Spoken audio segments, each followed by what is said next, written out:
kita makan lagi nasi warteg guys. Lauknya kali ini ada telur dadar,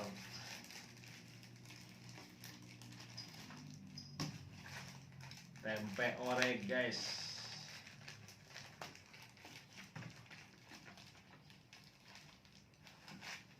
dan kerupuk guys.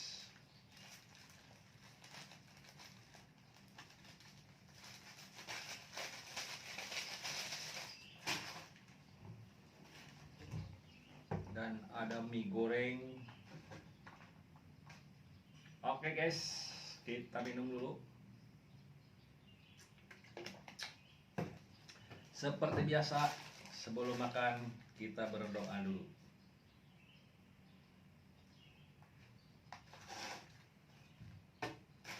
Oke guys, mari kita makan.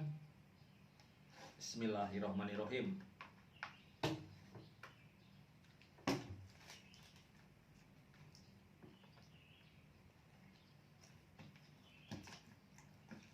Telur dadar,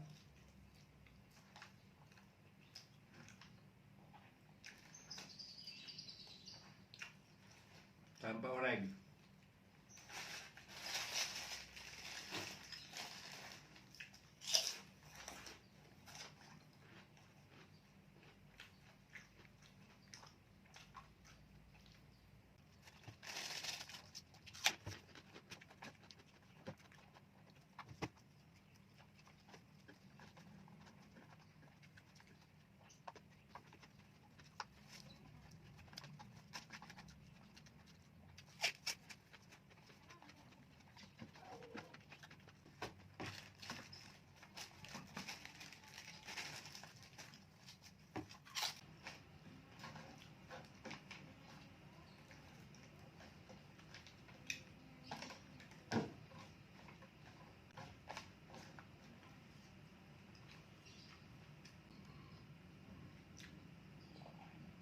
mantap ya.